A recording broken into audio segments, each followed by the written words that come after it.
ভগবান শ্রীকৃষ্ণ সুন্দর একটা কথা বলেছিলেন যে, "এই জগতে যা কিছু দেখছো সবই কিন্তু মায়া।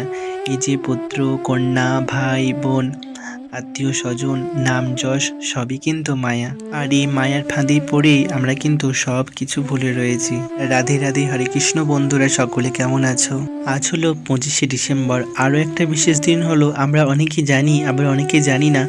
আজ হলো কৃষ্ণ প্রেয়সী দেবী তুলসী মহারানীর পূজা। আজ সকালেই মঙ্গল আরতি সারার পর বাল্যভোগ দিয়ে আমি তুলসী মহারানীর পুজো শুরু করলাম। বেশি কিছুর আয়োজন করতে পারিনি, বাড়িতে যতটুকু সামগ্রী ছিল তাই দিয়ে তুলসী মহারানীর পুজো দিলাম।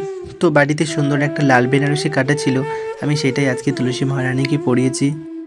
আজকে তুলসী মহারানীর শাড়ি পরাটা কেমন হয়েছে সকলে কমেন্টে অবশ্যই জানিও। ভগবান কিন্তু ভক্তিতেই সন্তুষ্ট হন। কারো যদি কিছু না থাকে, কেউ যদি দুটো তুলসী পত্র নিয়ে নয়ন জল দিয়ে ভগবানকে ডাকেন, ভগবান কিন্তু তাই সাড়া দেন। আমরা যখনই ভগবানকে সেবা দিই, ভগবান কিন্তু ওইটা দেখেন না যে আমরা কতটুকু ভগবানকে সেবা দিয়েছি। ভগবান তো ওটাই দেখেন যে তার মধ্যে কতটুকু ভক্তি মেশানো আছে। ভগবান কিন্তু দুটো জিনিস কখনো সইতে পারে না, এক হলো চোখের জল এবং দুই হলো কারো হৃদয়ে অহংকার। কারণ অহংকারই হচ্ছে মানুষের পতনের মূল। রাধে রাধে।